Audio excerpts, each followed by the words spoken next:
Quality control, does it still exist? See, when I was growing up, I thought of this mythical concept of quality control as, in America, they make things right. Like, you go to other countries, you see hotels with the door sort of, this big gap between the door. So you have light flowing in from the hallway. You sort of have bathroom doors that don't close exactly, have sort of outlets a little bit crooked. I was like, that's why we don't have this in America, because we have quality control. You have some guy who comes by and inspects everything with a fine-tooth comb and says, okay, you didn't do that right, why don't you redo that? And then they have to fix it until they sign off. And then recently I was thinking more about this idea of electronics. So with the Google Pixel, is well known to have lots of issues. Not everybody has issues, but many people have issues, even say 30% by one survey, with their connectivity, which is sort of important to, a phone, right? Because even though you don't use it to talk anymore, apparently, you still use it to browse, and all these apps need data. And if you're not connected, well, what's the point? And the thing is, a lot of Googles have issues, Google Pixels. And I think it has to do with quality control. And I was thinking more about quality control. See, Apple is very good with quality control. They send their engineers to the factory to make sure they're making it appropriately. If they have any questions, they can ask them directly. I'm sure Google doesn't do that. I'm sure just they don't have much in terms of quality control. They ship out bad products and they maybe outsource their warranties, whatever, blah, blah. Anyways, somehow people still buy Pixels, but they're cheaper than Samsungs, and they should be a lot cheaper for a lot of reasons because they don't work well. But then the other thing is, if you look back at the even more basic parts of a phone, the electronics, the chips, right, the heart of the phone, do they have quality control? Yes, they do, but no, they don't, right?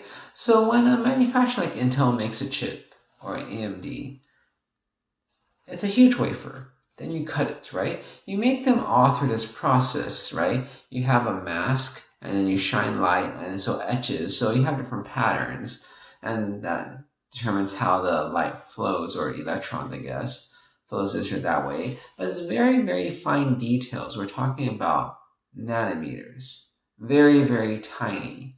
And even a little bit could affect it.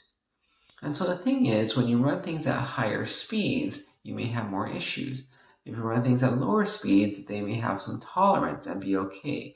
Sort of the logic in China when they had that crash in Wuhan, because their controllers weren't so good, signaling controllers, directing this train, you can't go this way, blah, blah, blah.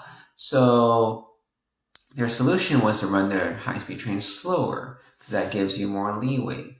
And that's the same with chips. If you're slower, then you could have more tolerance for more mistakes, right? Instead of just throwing it away, because you can't really remake the chips. As in, you cannot. You have to make another chip. There's no point in remaking chips. You will try to figure out the process to create a higher yield, because not all your chips from this one wafer are going to be successful. Some of them won't, but you got to have a high enough yield to make it worth it, because you can't have one wafer for one chip. It's just too expensive. And so that's when you rework the process. If you have too many errors, you can't fix this, but you'll fix the process so you have less errors, less faulty chips. And you test these chips, and some of them are better. And that's why some of them are binned. So the concept is you sort them. This is bad, this is good, this is super good, right? And you have different levels. Even though they've gone through the same process, even though technically they're the same chip, some of them perform better than others, which is funny, right? But they don't really do quality control in the sense of fixing it. And nowadays for electronics, many times you can't fix these microchips. They're tiny. You just have to replace it, right? Even the circuits and the connectors, you can't fix that. We can't weld it. It's too fine, right? It's all done in a huge billion-dollar factory somewhere.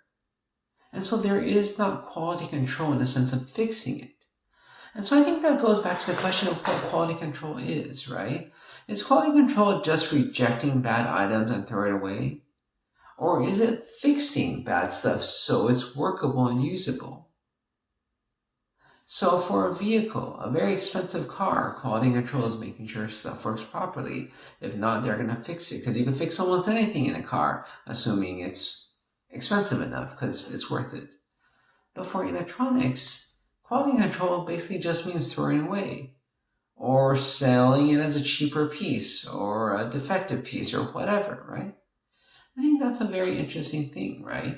The idea of quality control has diverged, and I think that's the same with houses nowadays, hotels. A lot of them, even in the US, they're new developments and stuff doesn't work as it should or sort of crooked. And you're like, why is that? Because it's so expensive to get labor, it's so expensive to get people to fix stuff. So what are we going to do about it? We're just going to accept that quality control has changed? Or we're going to find new ways of fixing things? I don't know.